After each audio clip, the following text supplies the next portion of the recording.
Here in West Texas, we are ready for winter when it comes to supplying the state and the country with oil and natural gas to help heat homes, run cars, and a whole lot more. In fact, the Railroad Commission updated their regulations that require natural gas companies to weatherize their facilities so we don't see any more of the problems we once did during Winter Storm Uri.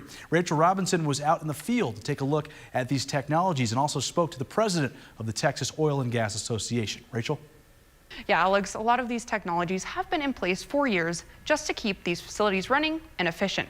But now companies can face consequences if they don't comply with this new weather emergency preparedness standards rule.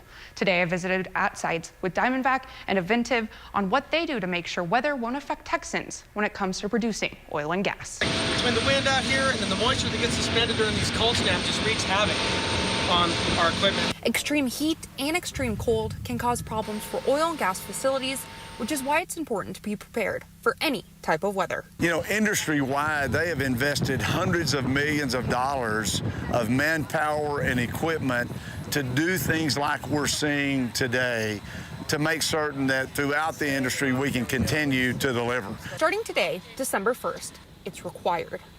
Railroad Commission inspectors will be looking at sites like this to make certain that they've done appropriate steps to make sure that the natural gas is going to be delivered.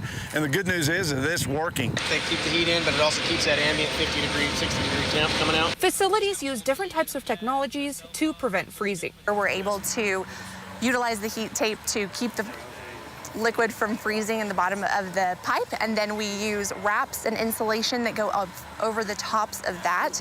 We use structures with tarps around the outside of them to prevent the cold wind from hitting it. They also use chemicals to prevent freezing and continue to monitor temperatures. A lot of these techniques have been used prior to last year's storm. We do it in a little bit more of a widespread manner, and we learned a lot in Winter Storm Uri. That was such a unique experience that we were able to see the results in a very magnified way. But we were really excited to see that a lot of what we did protected us until we had a power outage. And so I think what we've been doing, we got a chance to see during Winter Storm Uri was working really well. Our studies have shown that if you keep the power on to facilities like this and to the related systems that are necessary to support it, the injection wells and those types of things, that even during extreme weather conditions, you may lose 10 to 30% of the production, but the vast majority of production will continue. The Texas natural gas system is winter ready. Weatherizing also helps workers so they don't have to come out to these sites when it's snowing unnecessarily.